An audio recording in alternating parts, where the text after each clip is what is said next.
Good morning students. आज नया lesson प्रारंभ होगा। लेसन 5 वंशागति तथा विविधता के सिद्धांत, principles of inheritance and variation. Lesson का नाम दो शब्द इसमें महत्वपूर्ण है, वंशागति और विविधता।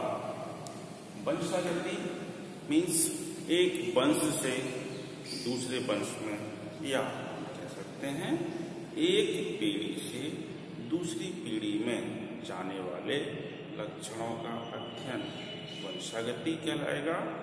और विविधता अर्थात जीवों में जो विविधताएं, वेरिएशंस पाए जाते हैं, इसका अध्ययन होगा। छोटा सा एक उदाहरण है, मनुष्य की संतान मनुष्य के समान होती है, गाय की संतान गाय के ही समान होगी, जंतुओं से जंतुओं का ही जन्म होता है, पौधों से पौधों का ही जन्म होता है। ये आप बहुत ही सिंपल वे में समझ सकते हैं कि एक जनक से उनके समान ही संतान उत्पन्न होती है और समान जनकों में ही प्रजनन की क्रिया होती है। ये एक मूलभूत आधार है जीवन का कि जो पॉपुलेशन होती है वह उनके ही जनक से डेवलप होती है। ठीक है, अब हम आते हैं लेसन की ओर। इसमें कुछ महत्वपूर्ण ऐसे बिंदु हम आपसे चर्चा करेंगे जो आपको लेसन को कंप्लीट करने में मदद करेंगे। पहला है आनुवंशिकता। आनुवंशिकता क्या है? लक्षणों का एक पीढ़ी से दूसरी पीढ़ी में पहुंचना। लक्षण जो माता पिता के उनकी संतानों में जाते हैं वे लक्षण आनुवंशिक लक्षण कहलाते हैं।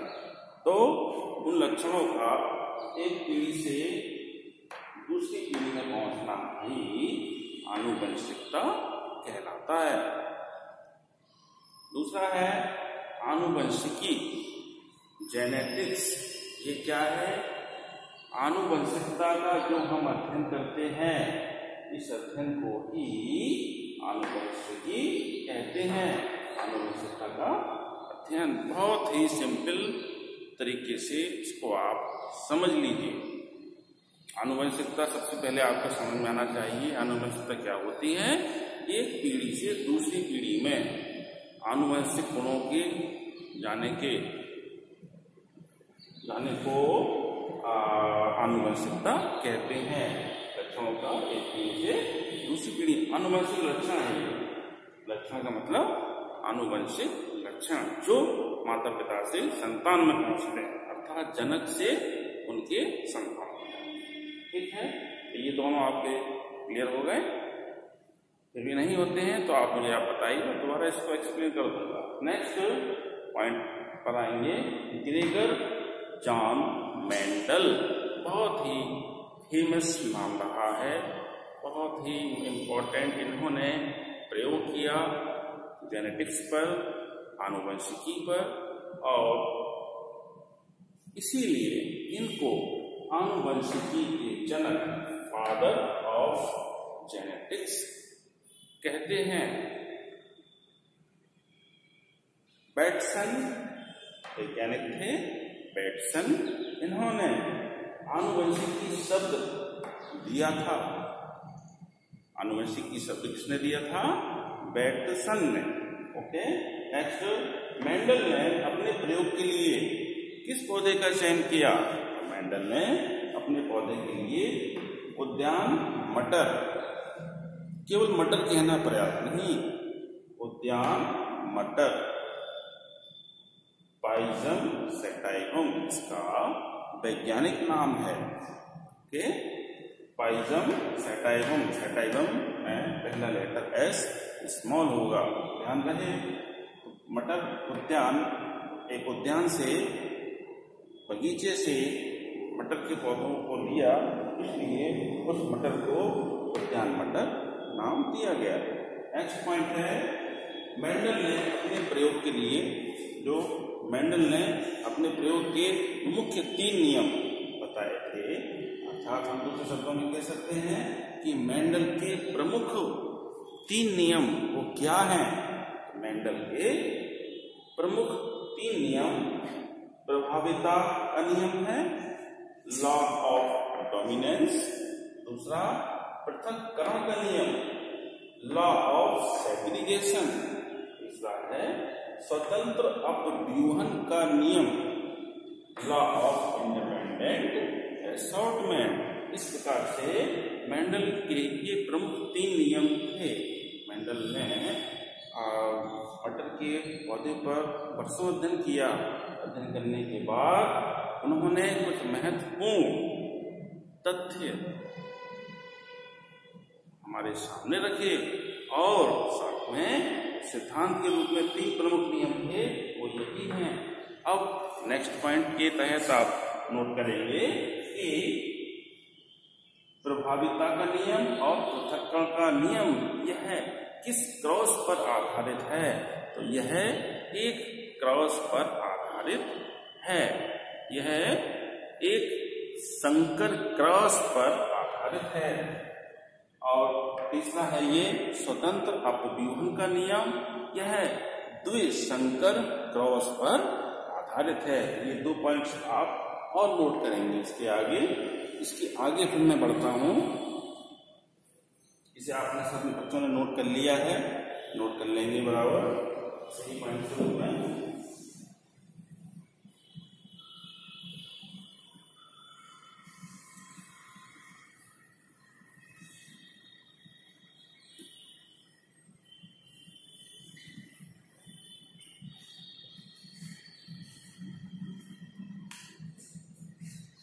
आपने शायद नोट कर पाया नहीं, मैं दोबारा इसको रिवाइज कर देता हूं।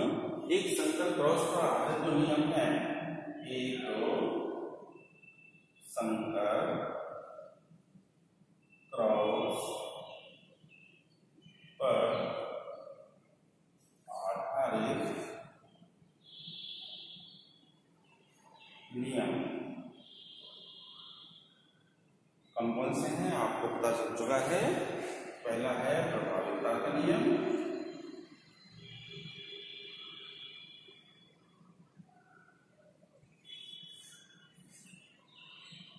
और दूसरा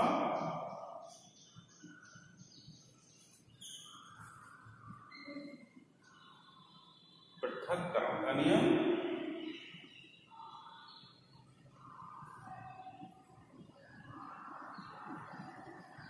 ये 2 नियम एक संकर क्रॉस पर आधारित हैं।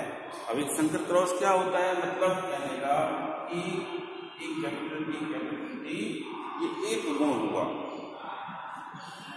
स्मॉल टी ये इसका विपरीत गुण हुआ। एक गुण क्या है? लंबाई, मटर के पौधे की लंबाई, ये एक गुण कहलाएगा।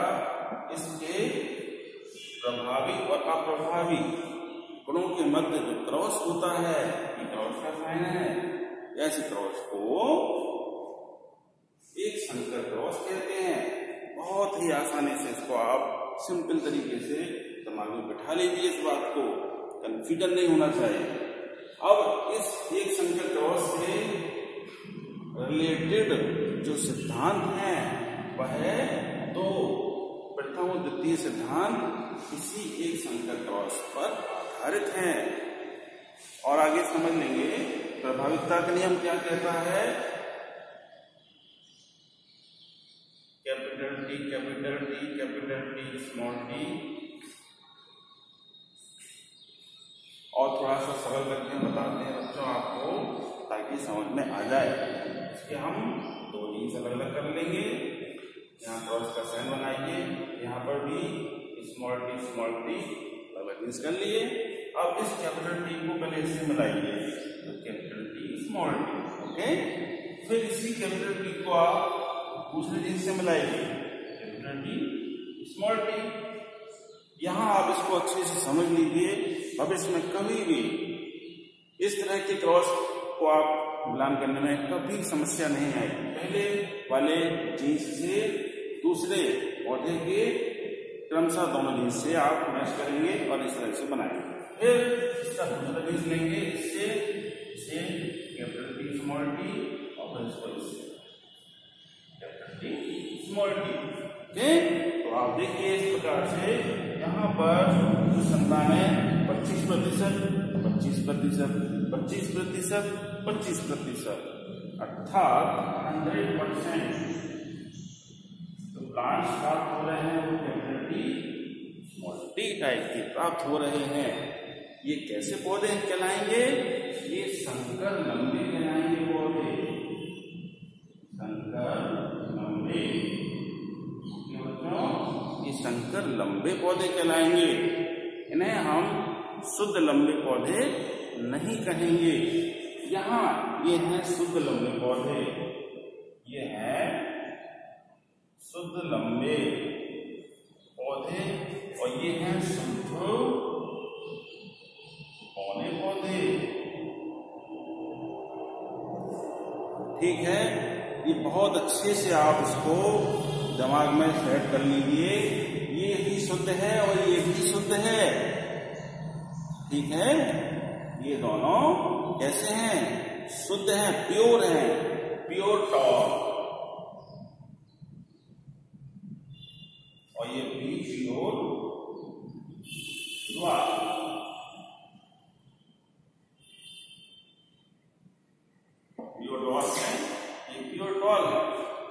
ये प्रभावी है और ये अप्रभावी है, ये भी बात है। ये डोमिनेंट है और ये रिसेसिव है। ये दो बातें आपको ध्यान रखना है, प्रभावी अप्रभावी।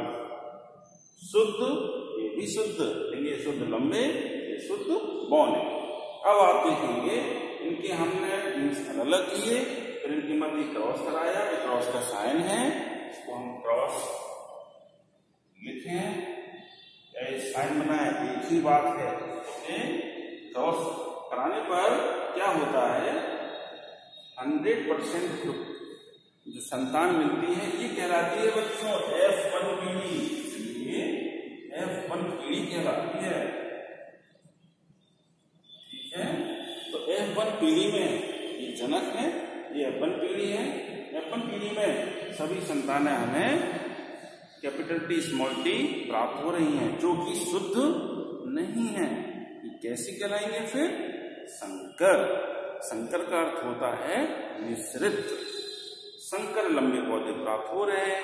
अब आप देखिए प्रभावी का नियम क्या कहता है कि जब प्रभावी और अप्रभावी गुण एक साथ होते हैं तब प्रथम पीढ़ी में प्रभावी गुण के कारण अप्रभावी अपने गुणों को प्रदर्शित नहीं कर पाता है। दूसरे शब्दों में आप कह सकते हैं कि प्रभावी गुण अप्रभावी गुणों को दबा देता है, उन्हें उभरने नहीं देता, वह अपना प्रभाव नहीं दिखा पाते हैं। और इस प्रकार से ये सारे जो पौधे प्राप्त हो रहे हैं इसमें आप देखें कि कैपिटल टी स्मॉल टी सब में मिल रहा है। इस बात का विशेष ध्यान रखना है आपको कि हमेशा प्रभावी गुण को पहले लिखा जाता है और अप्रभावी गुण को बाद में, जैसे कैपिटल टी और स्मॉल टी। अगर आप स्मॉल टी कैपिटल टी लिखेंगे तो ये तरीका गलत हो जाएगा। ठीक है, और ये तरीका बिल्कुल सही है, इस बात का भी विशेष ध्यान रखना है। तो प्रथम नियम समझ में आ गया। जब प्रभावी अप्रभावी गुण होंगे तो प्रथम पीढ़ी में प्रभावी गुण अप्रभावी गुणों को दबा देता है और पौधे हमें संकर लंबे प्राप्त होते हैं। लंबाई सबकी बराबर होगी, सभी टॉल कहलाएंगे। ये आनुवंशिक गुणों को देखते हैं तब पता चलता है। जब उनके आनुवंशिक संरचना का अध्ययन करेंगे, जीन्स का अध्ययन करेंगे, तब पता चलेगा कि इसमें अप्रभावी गुण भी है। लेकिन उद्यान में जो पौधे लगे होंगे ये सभी लंबे दिखाई देंगे बराबर। जितनी लंबाई इसकी होगी उतनी ही लंबाई इस पौधे की भी होगी वयस्क होने पर। ठीक है, अब दूसरा नियम क्या है? पृथक्करण का नियम। पृथक्करण का नियम क्या कहता है कि दूसरी पीढ़ी में जो संतानें प्राप्त होती हैं जब इनके मध्य क्रॉस कराया जाता है तो शुद्ध पौधे अलग हो जाते हैं और अशुद्ध पौधे अलग हो जाते हैं। इसी को बोलते हैं लॉ ऑफ सेग्रीगेशन। कैसे? Capital T small T, capital T small T. अब आप देखें यहाँ पर इसका क्रॉस का साइन बना दिया हमने। यहाँ पर कैपिटल टी स्मॉल टी अलग लीज ले लिए और यहाँ पर भी कैपिटल टी स्मॉल टी अलग लीज ले लिए। अब इसके मध्य कराएंगे हम capital T small T, sorry capital T और कैपिटल टी स्मॉल टी। और यहाँ देखें आप स्मॉल टी कैपिटल टी नहीं लिखेंगे, कैपिटल टी स्मॉल टी ही लिखेंगे और ये स्मॉल टी स्मॉल टी। अब आप देखें यहाँ पर शुद्ध करैक्टर अलग हो जाते हैं और अशुद्ध करैक्टर अलग हो जाते हैं और संकर जो लक्षण है वो अलग हो जाते हैं। इसे कहते हैं लॉ ऑफ सेग्रीगेशन। ओके, अब ये दोनों नियम एक संख्या क्रॉस पर आधारित हैं। ऐसे ही नेक्स्ट पॉइंट, इसको आप जो द्विसंकर क्रॉस होता है वह तीसरे नियम पर आधारित है। द्विसंकर क्रॉस थोड़ा सा समझाने का प्रयास करेंगे आपको। द्विसंकर क्रॉस और ये बता दीजिए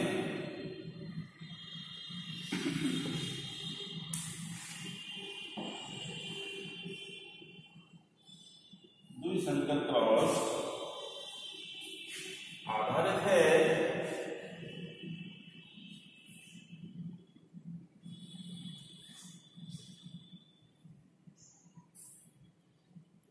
स्वतंत्र अपव्यूह के नियम पर। स्वतंत्र अपव्यूहन के नियम पर। ठीक है, तो द्विसंकर क्रॉस जो होता है वह स्वतंत्र अपव्यूहन के नियम पर आधारित है। ये तीसरा नियम है मेंडल का प्रमुख। द्विसंकर क्रॉस क्या कहलाते हैं? मतलब कहने का कि एक गुण लंबाई का और दूसरा गुण पुष्प पौधे की लंबाई का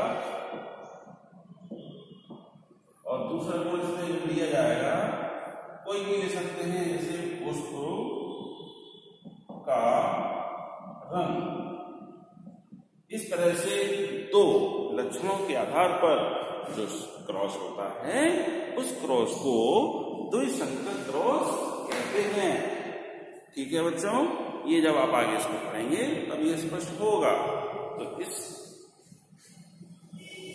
नियम के आधार पर दो जोड़ी गुणों वाले पौधों के मध्य जब क्रॉस कराया जाता है तब स्वतंत्र रूप से सभी लक्षण अलग अलग रिप्रेजेंट करते हैं। इसका अनुपात होता है 9, 3, 3, 1। ये इसका अनुपात निकलता है। चलो बच्चों अब आगे बढ़ते हैं नेक्स्ट पॉइंट की ओर।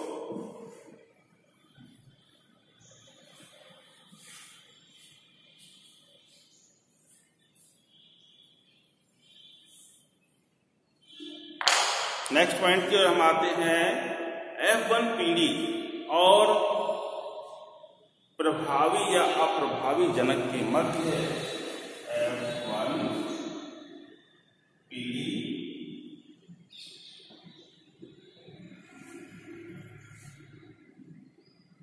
प्रभावी या अप्रभावी जनक के मध्य जो क्रॉस कराया जाता है ऐसे क्रॉस को क्या कहते हैं? तो ऐसे क्रॉस बैक क्रॉस कहलाता है।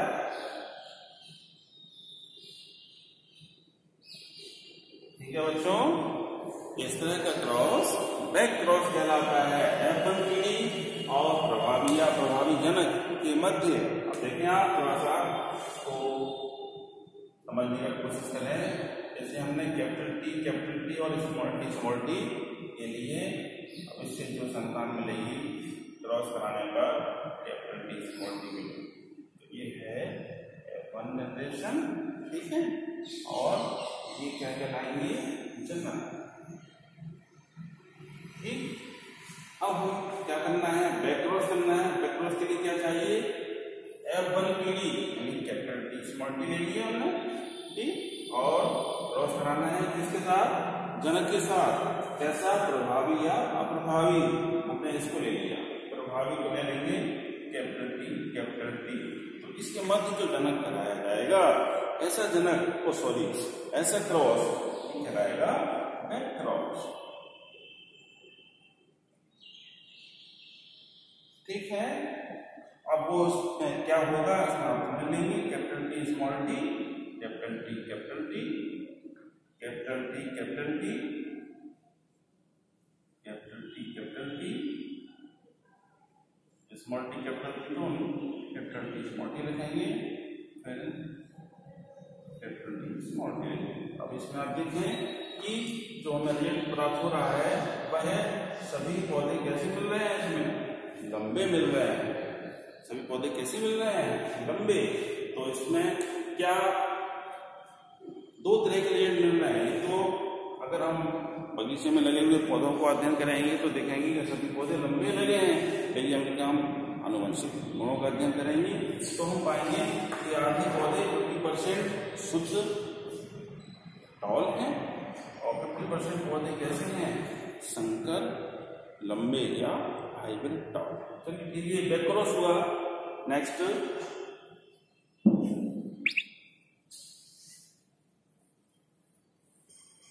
जब F1 पीढ़ी और अप्रभावी जनक के मध्य, F1 पीढ़ी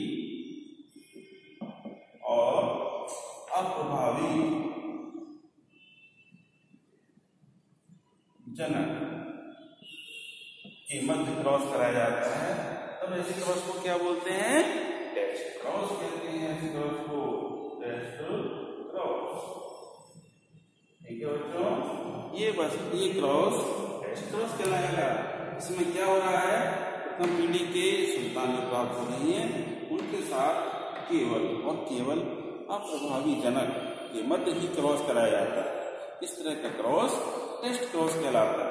अब आप देखिए यहाँ बच्चों कि बैक क्रॉस में प्रभावी और अप्रभावी गुण ले रहे हैं जनक के, यहाँ पर केवल जनक के अप्रभावी गुण को लिया जा रहा है। तो हम कह सकते हैं टेस्ट क्रॉस में भी back cross, but back cross not में भी। चलिए नेक्स्ट,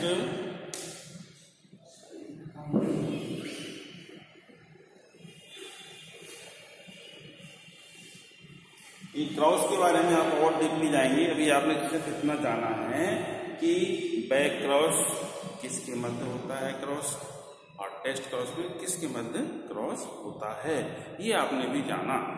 अब आगे नेक्स्ट पॉइंट है गुलाबवास या गुलवास का जो पौधा होता है, मिराबिलिस जलापा, मिराबिलिस जलापा, मिराबिलिस जलापा, तो ये मिराबिलिस जलापा का जो पौधा है, यह पौधा पर, इस पौधे पर क्या आनुवंशिकता में इस पौधे का उपयोग किस रूप में किया गया, तो यह पौधा अपूर्ण प्रभाविता को शो करता है। इसमें जब प्रयोग किया गया यह अपूर्ण प्रभाविता शो करता है। यह अपूर्ण प्रभाविता, इनकम्प्लीट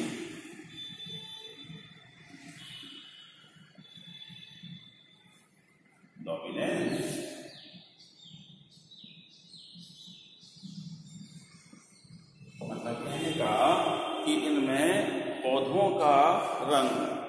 लाल होगा, सॉरी पौधों में जो पुष्प हैं पुष्प का रंग ना तो लाल होगा ना ही सफेद। लाल और सफेद पुष्प वाले पौधे के मध्य क्रॉस कराया जाएगा तो लाल और सफेद पुष्प के मध्य जब क्रॉस कराया जाता है, पुष्प वाले पौधे के मध्य जब क्रॉस कराया जाएगा तब गुलाबी पुष्प के पौधे प्राप्त होते हैं। इसे हम कहते हैं इनकम्प्लीट डोमिनेंस, अपूर्ण प्रभाविता का नियम शो करता है यह पौधा। अब आगे जानेंगे कि कारक क्या है। व्हाट इज कारक? जीन, फैक्टर, कई नाम से इसको जाना जाता है। कारक, जीन, फैक्टर और कारक एक ही बात है। ये क्या है, क्या भला है ये, इसके बारे में क्या बताया गया? तो मेंडल ने कहा कि ये जीन है। ये क्या है? जीन है। शब्द का प्रयोग किया गया है कहीं कहीं, तो ये सभी जीन्स कहलाते हैं। और जीन्स क्या होते हैं? जो कोशिका होती है, कोशिका में केंद्रक होता है, केंद्रक में केंद्रिका होती है और इसमें जो क्रोमेटिन थ्रेड्स पाए जाते हैं ये कहलाते हैं डीएनए। क्या कहलाते हैं ये? डीएनए। और डीएनए ही डाइन्यूक्लिक एसिड यह है आनुवंशिक पदार्थ है और इसी को जीन कहा जाता है। और जो जिन जंतुओं में डीएनए आनुवंशिक पदार्थ नहीं होता है उनमें आरएनए होता है। आरएनए ये किसमें होता है? ये वायरस में आरएनए आनुवंशिक पदार्थ होता है। नेक्स्ट, मेंडल का जन्म कब हुआ, कहाँ हुआ?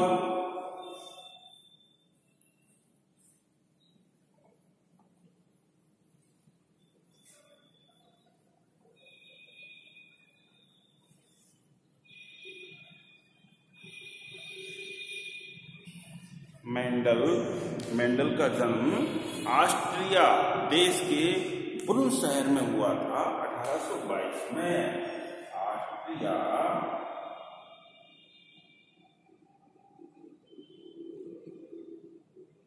के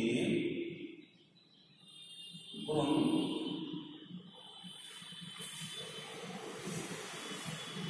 शहर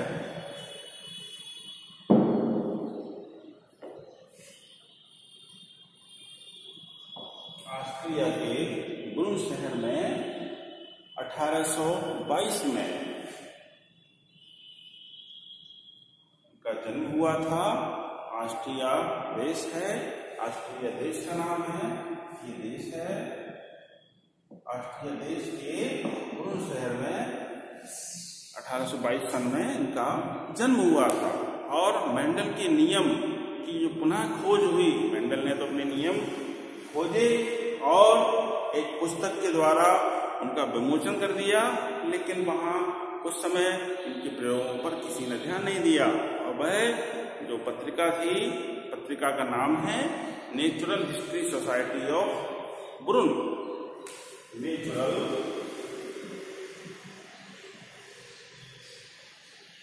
हिस्ट्री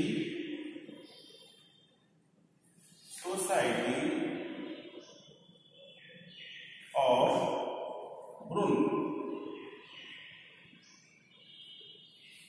ये है सन 1866 में इस पत्रिका के माध्यम से मेंडल ने अपने प्रयोगों के जो निष्कर्ष थे, सिद्धांत थे, सभी का प्रतिपादन करा दिया, प्रकाशित करा दिया। लेकिन उस समय लैमार्क चल रहा था, रहमान इकबाल की ज्यादा चर्चा थी, इसलिए इनके प्रयोगों पर ध्यान नहीं दिया गया। तब उसके बाद सन 1900 में तीन वैज्ञानिक रहे, Karl Lawrence, Hugo de Vries तथा एरिस वॉन शेरमार्क। इन तीनों वैज्ञानिकों ने जब मटर के पौधे पर अध्ययन किया और उसके रिजल्ट जब उन्होंने देखे तब वह चौंक गए। इस पत्रिका के रिजल्ट्स को देखकर वह चौंक गए, अचंभित हो गए कि भाई जो कार्य हमने किया ये तो पूर्व में हो चुका है। सन 1866 में ये कार्य हो चुका है और यह कार्य ऑस्ट्रिया देश के ब्रून शहर में एक व्यक्ति थे मेंडल ने यह कार्य कर दिया। और हम 1900 में जो कार्य कर रहे हैं वह कार्य तो पहले हो चुका है। उन वैज्ञानिकों के नाम आप नोट कर लीजिए। कार्ल लॉरेंस,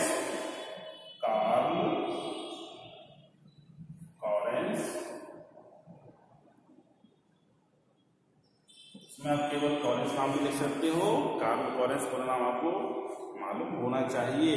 दूसरा है ह्यूगो डी व्रीज,